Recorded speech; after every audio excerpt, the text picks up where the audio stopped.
Hey lovelies, it's Kate. Welcome back to another video. I hope you are doing so well, and I'm so excited for today's video because for this video we are taking a look at Vivaland Dreamhouse. So Vivaland is a live sim game which is supposed to come out this year, and you can already grab Vivaland Dreamhouse for free on Steam. It's kind of like a demo of Vivaland's build mode. You can play it for free and you can check out build mode. So it's not a full live sim game yet because this will still come out later this year, as I've said, but this is kind of like a teaser to the build mode. So we can already check out build mode and you can create houses, and it's so much fun, I have to say. This video is not sponsored. I just wanted to take a look at Vivaland and the build mode because you know how much I'm into building, and I just wanted to check this out and wanted to see what's going on. And I decided to build a simple house.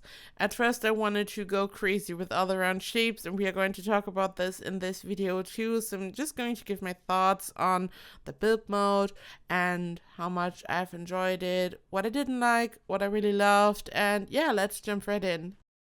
So I started off by building a foundation first, and in this game you basically build a room and then you can transform your room into a foundation, and then you can build your room on top, and then you can expand your build. You have different room tools. You can't drag a individual wall, which is what I'm doing here, or you also have a room tool. I was not able to use the room tool to kind of attach another room to an existing room. It was giving me some type of colliding with environment issue.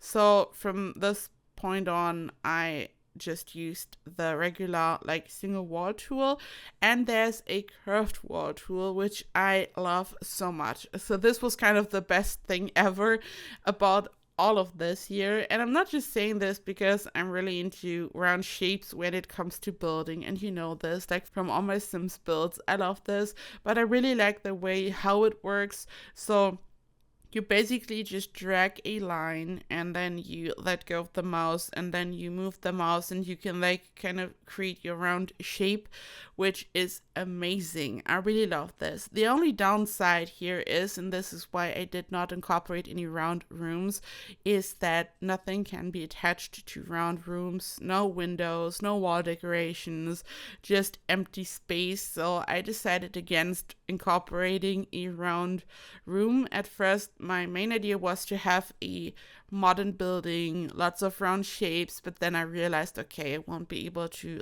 add any windows to this or decorations, so it wouldn't make a lot of sense. I hope that this will be fixed. So I just want to be able to add windows to round rooms for the final version. I also think the foundation creation process isn't very intuitive. It would be cool if we could just build a room and then you could just click and there would be a foundation below, maybe. I'm not sure.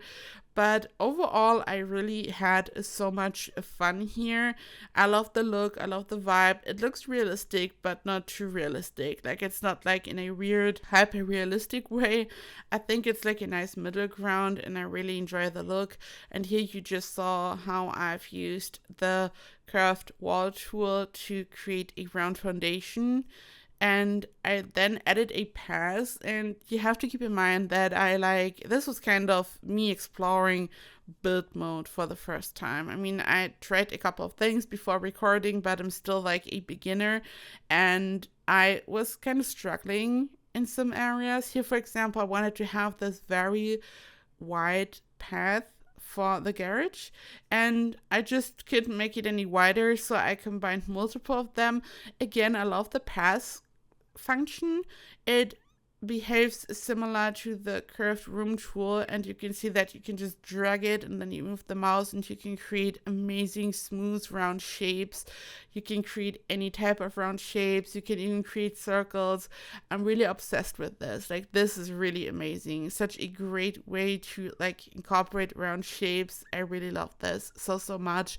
Also, the driveway is a decorative object, and I just placed it up there and I'm going to place a decorative car, and here I'm attaching a fence. I would have loved if I could have just attached the fence directly to my curved foundation. This didn't work, so I just placed it as best as I could, so it's looking great. And I was going for like a modern farmhouse conversion look, and I then wanted to have some hedges in front of the foundation to make it look beautiful. And I was looking for some type of cheat or setting so I would be able to collide objects, like some type of move objects cheat.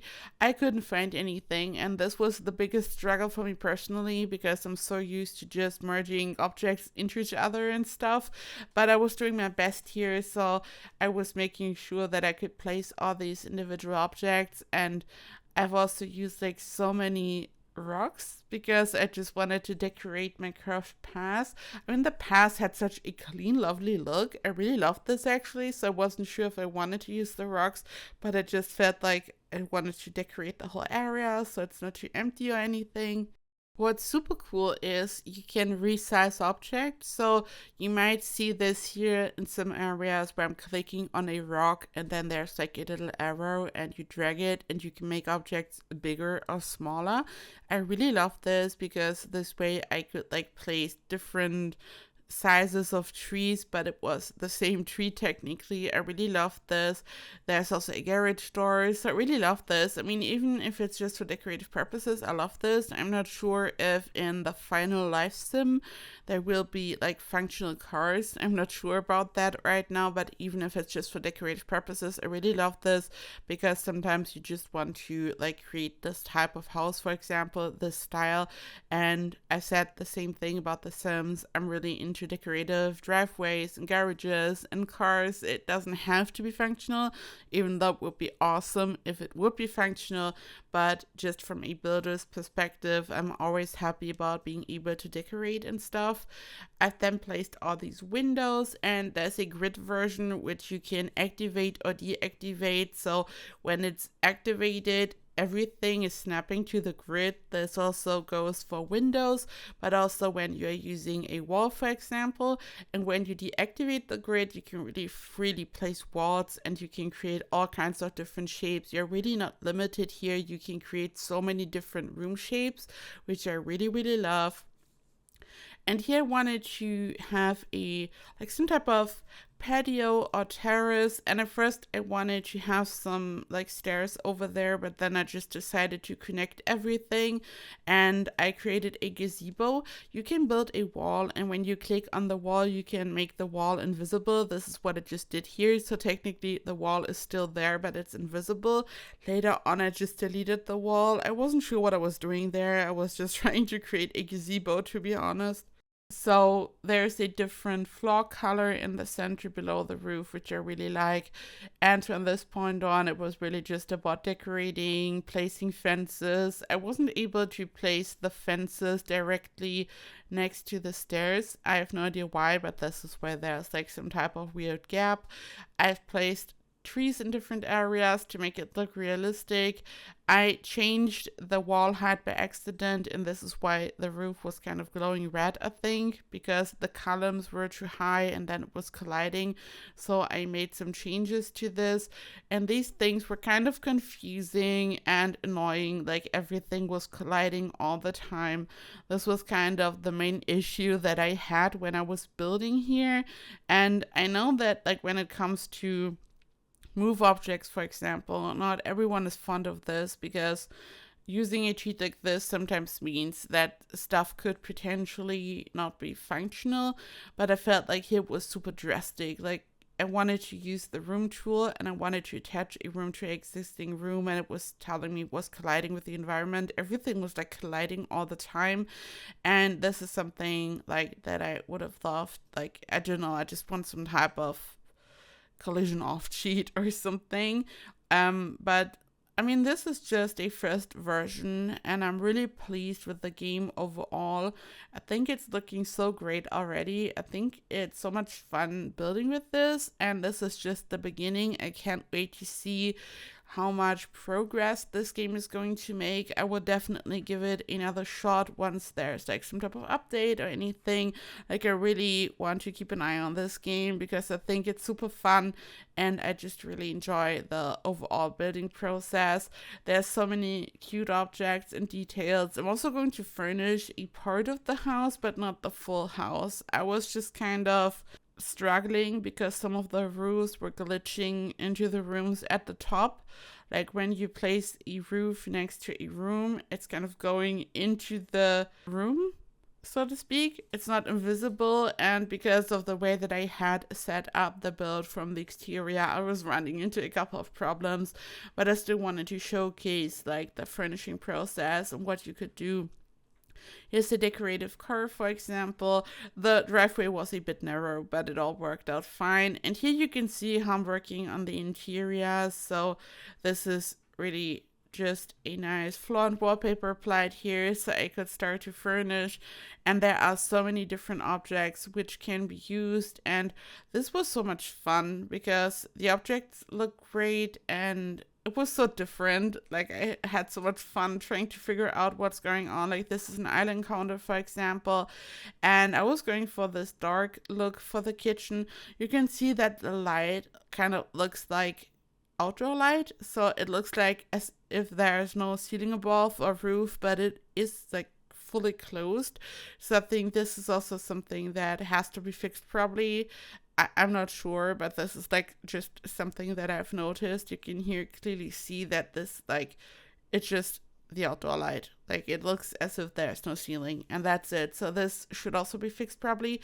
But again, this is like just the early version, some type of demo. So I'm really pleased for what it is now, and I would love to hear from you. Will you try this? As I've said, you can just grab it from Steam for free, Vivaland Dreamhouse, and you can just grab it for free and play it, which is awesome. So it's always fun checking out a game like this, and yeah, I would love to hear your thoughts about this. And I know a lot of you are builders, otherwise you probably wouldn't be here, so I would love to hear what you think, and I would love to know which changes you would like to see here and what you like. I think this is like really a really solid base, and I'm not sure about the life simulation part, which is notoriously the trickiest part when it comes to games like this. So everything has to be perfect for it to turn out to be a proper game, of course, but just the building part is great for now, and I'm pretty sure that there will be a lot of changes made to this. From what I've seen on social media,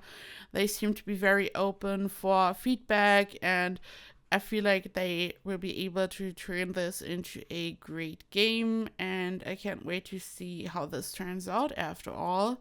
And yeah, this is a little living room corner, and I just wanted to have a pop of color here, but then nothing was matching, so I'm going to change the sofa to a giant corner sofa here. But the objects are really modern and they look awesome, and I really like this, and I love the look. It kind of gives me Alpha CC vibes in a way, but not like too much or anything. And I really like this. And yeah, this video is already coming to an end. And this was like a first glimpse here on this channel at Vivaland Dreamhouse. As I've said, leave a comment down below. Let me know what you think. Let me know if you want to see more of this game on this channel. And I hope you are doing so well. And I hope I see you in the next video. Bye bye.